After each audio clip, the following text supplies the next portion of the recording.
when Luca was 2, you fell pregnant. I did. And at your 16-week scan, you realised that you had miscarried. What was that time like?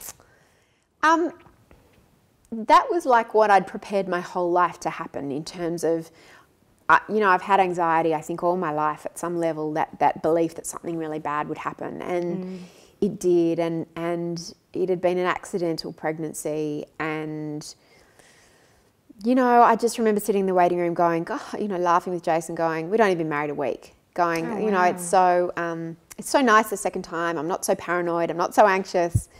And, you know, within minutes we found out that this baby had died. And it was just, look, it was the hardest thing that had ever happened to me. I reacted in ways that I really didn't expect to. I shut down from everyone close to me. I was angry at Jason. I didn't, you know, I'm close to my mum, I'm close to my girlfriends. I didn't want to talk to anybody. I felt like the biggest failure. I felt that my body had failed me. I felt ashamed that I couldn't keep this baby alive.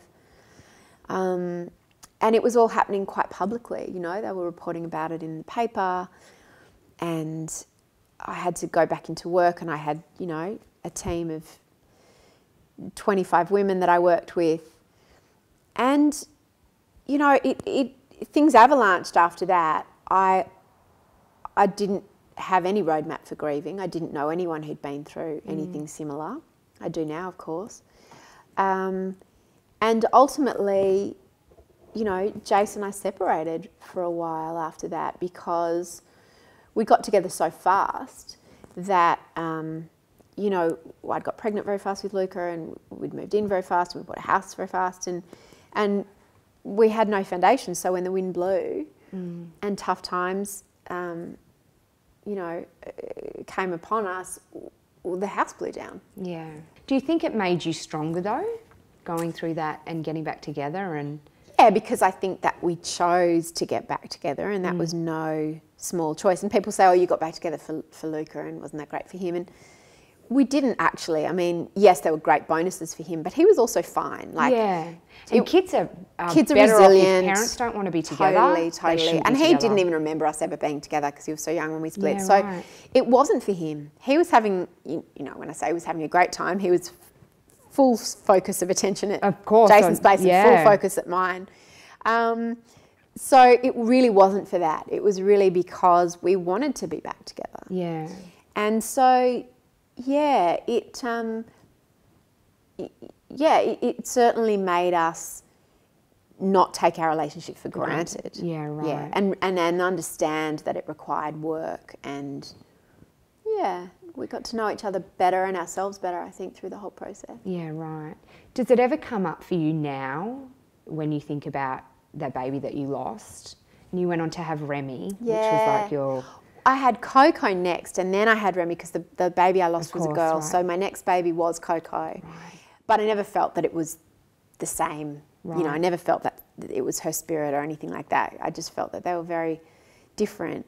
And I always, after I lost that baby, I always was like, but why? I need to understand the purpose of this. I need to understand why this happened.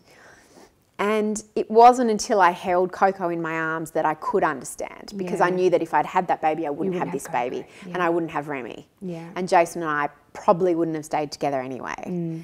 And so I, you know, it's definitely made me who I am, but, and I owe a lot to that little girl. But I'm able, you know, I had a tough time a couple of years ago.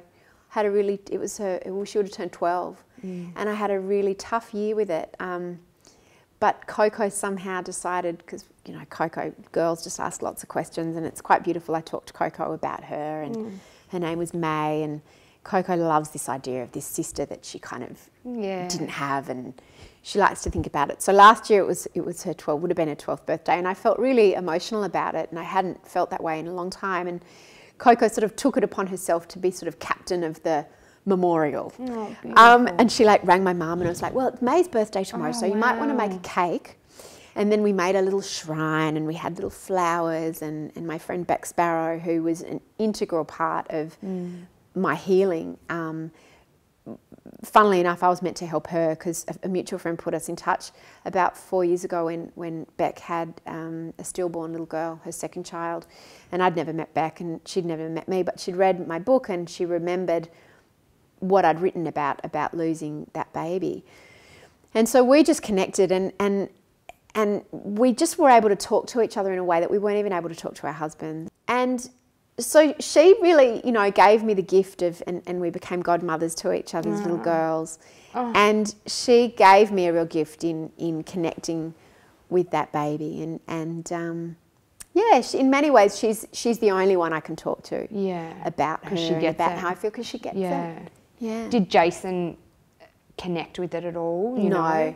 He shut down. Yeah. You know, he had his own, no doubt, very complex feelings and he had his own path of grief, but he had very different feelings about it to me. Like when it's you and it's in your body, it's so, you know, after she had died and I'd, you know, she'd left my body, my milk came in and I was in the shower and there was milk coming out of my breasts, and it's God. My body was just going, where's the baby? Like, we're ready, where's the baby?